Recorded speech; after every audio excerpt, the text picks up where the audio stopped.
Thank you all. That is all of our prepared questions. So now we will give you 10 minutes to kind of have your closing statements and summarize your vision for, to begin with, Governor. So Dr. Atwater, you can go first. Thank you for the invite. As I said before, I am the people's governor. I have been boots on the ground, taking care of Tennessee and all across this great state. I look forward to being the next governor. And being that I'm saying that, it's because we need a governor that is going to work for the people. We need a governor that's not going to be lying in your face. We need a governor that will look out for all of Tennesseans. So many times, the rural community's been left out.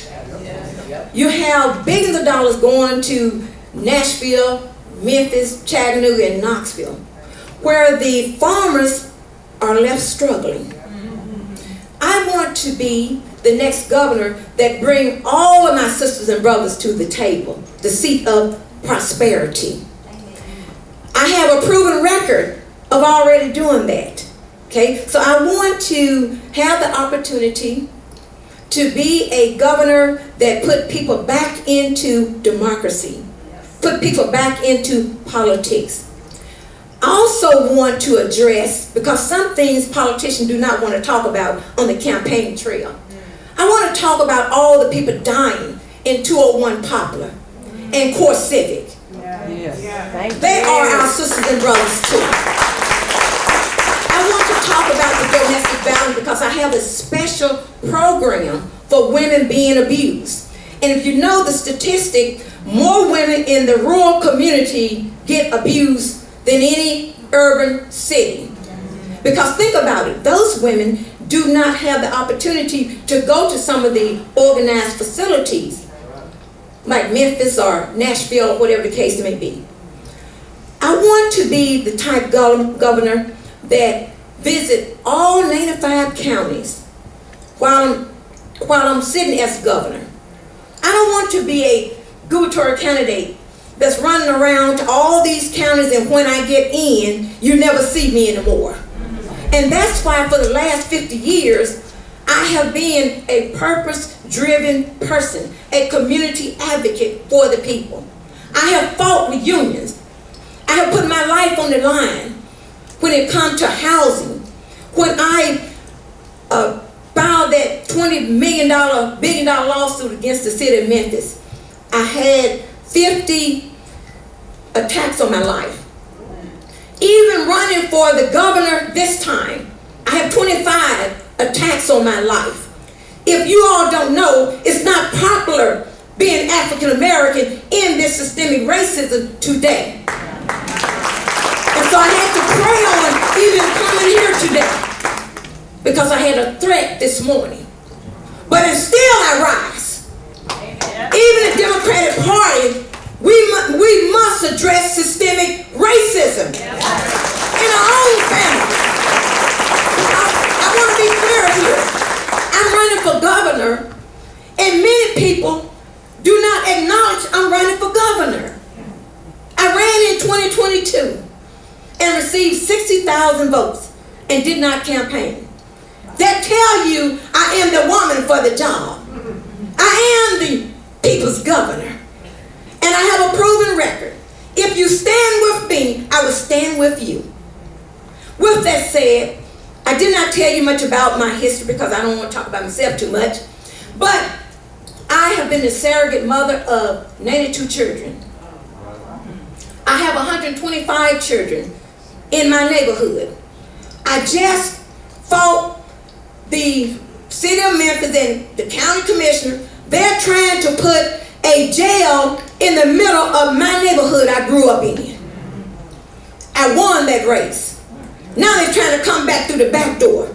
I'm saying that to say I am a governor that's I'm a governor. Praise the Lord. I am a gubernatorial candidate that is unbossed and uncompromised. If you want another Bill Lee, don't vote for me.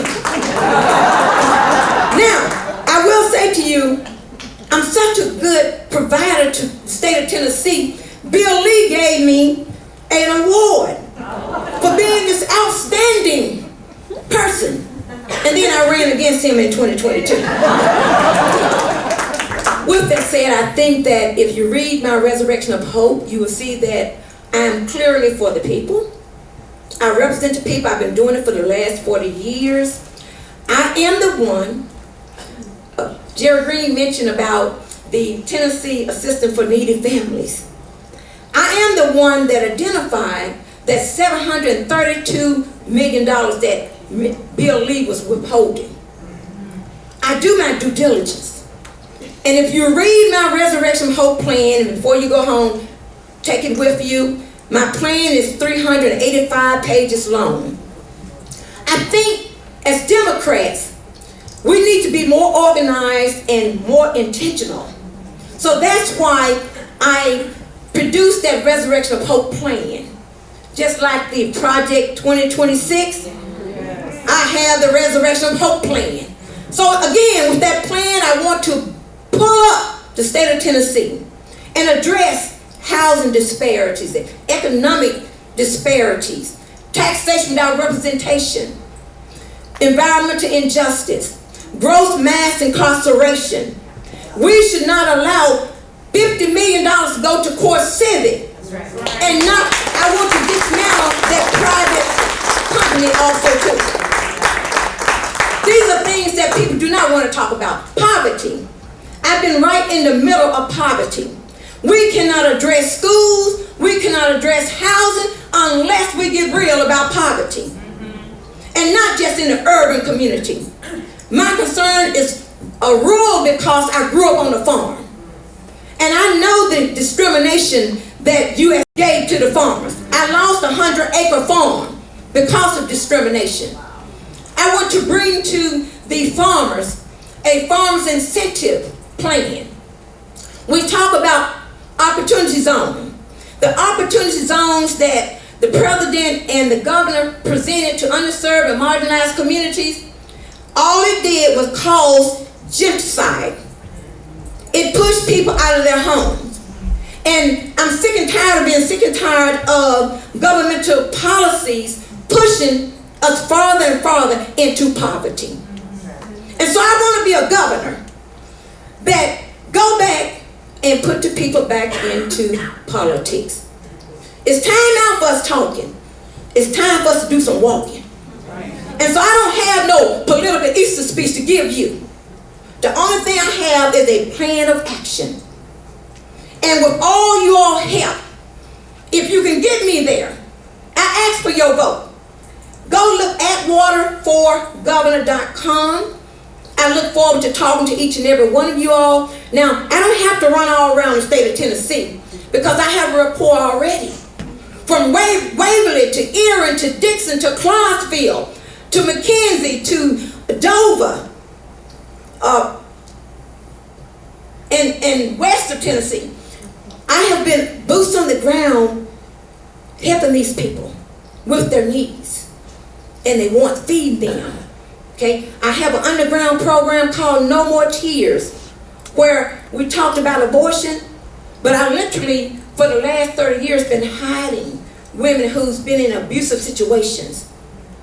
So I know, because I have boots on the ground, I know the needs of Tennesseans. And with that said, I hope that you will consider voting for me. I know I may be a little bit chocolate, but let me tell you this. I quoted Reverend Jesse Jackson. Now I'm going to quote you what I made up. I am somebody. I may be living in a regular house, but I am somebody. I am somebody. I may get killed by ICE, but I am somebody. I am somebody who living under systemic racism, but I am somebody. I am somebody who's trying to help people save their homes. I am somebody. I am somebody who's going to make sure that people that's in jail have a fair chance. If they get out, then they can go and have a second chance. I am somebody.